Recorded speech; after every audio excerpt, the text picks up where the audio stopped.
Morning everyone. বন্ধুরা সকলে কেমন আছেন? আশা করি ভালো আছেন।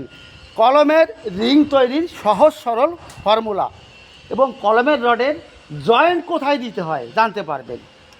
কলমের দুই টাইপের রিং হয়, একটা হচ্ছে মাস্টার রিং আর একটা ফোর লেগেড রিং। দেখুন বাইরে বাইরে যে রিংটা সেটা হচ্ছে মাস্টার রিং, এবার ভিতরে যে রিংগুলো লাগে সেটি হচ্ছে ফোর লেগেড রিং। এবার এই মাস্টার রিংয়ের কাটিং লেন্থ আপনি কিভাবে বের করবেন, একটা রিং বানাতে কত লম্বা রড লাগে সেটাকে বলতে হয় কাটিং লেন্থ।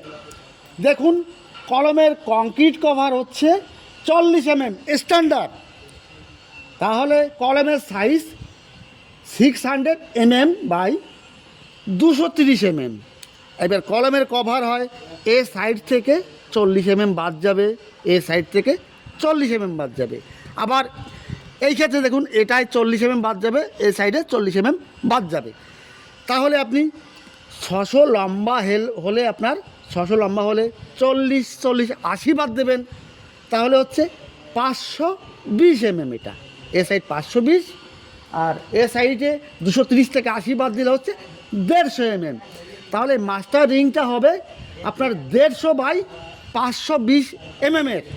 ক্লিয়ার?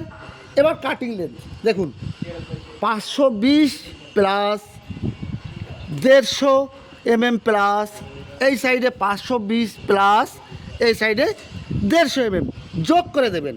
এইবার হুক দিতে হবে, হুকের জন্য আপনি 10D যোগ করে দেবেন। 10D কি?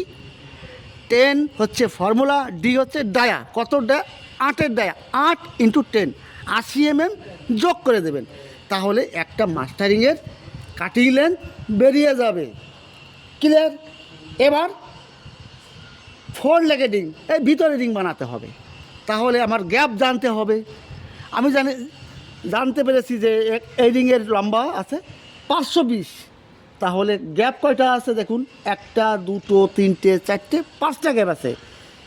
আপনি 520কে 5 দিয়ে ভাগ করে দেবেন, তাহলে 104। একটা গ্যাপ আছে 104 mm করে। এইবার 1টা 2টো 3টে 4টে নিয়ে একটা রিং হবে, তাহলে একটা গ্যাপ হচ্ছে 104 করে, 1 2 3 312 mm, 312 বাই 150 একটা রিং হবে। এবার এটা দুটো নিয়ে একটা হবে, 104 বাই 150 একটা রিং হবে। এগুলি আপনার ফোর লেগেড রিং। তা ফর্মুলা কিন্তু আপনার একই, তো 312। তার এই রিংটা বানালে কত লম্বা রড লাগবে? 312 প্লাস 150 প্লাস এই সাইডে 312 প্লাস এই সাইডে 150। আর হুকের জন্য আপনার 10D। 10 হচ্ছে ফর্মুলা, ডি মানে কত ডায়ার কত মিলি রড দিয়ে রিংটা বানানো হবে। 8 মিলি দিয়ে বানানো হচ্ছে 8 × 10 80 mm হুকের জন্য যোগ করে দেবেন। ক্লিয়ার বন্ধুরা? নেক্সট দেখুন কলমের রডের ল্যাপিং বা জয়েন্ট কোথায় দিতে হয়। এটি দিতে হয় কিন্তু ক্লিয়ার হাইটের ভিতর।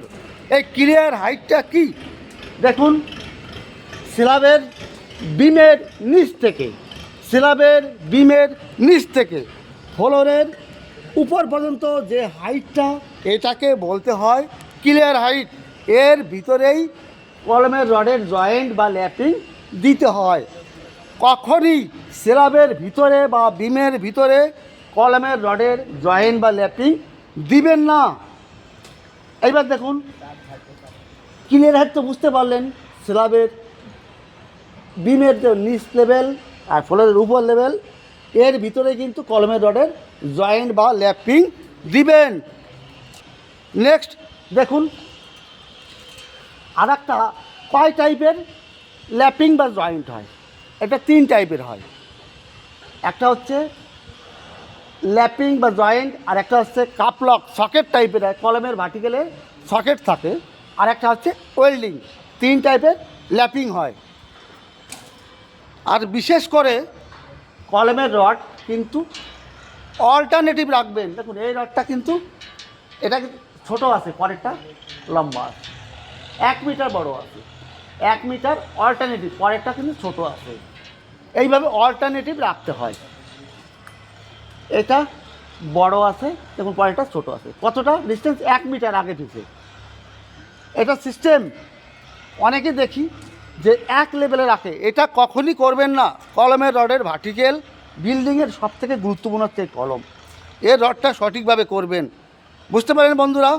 তাহলে বন্ধুরা আজ এ পর্যন্তই। ভালো থাকুন, সুস্থ থাকুন, আবার দেখা হবে।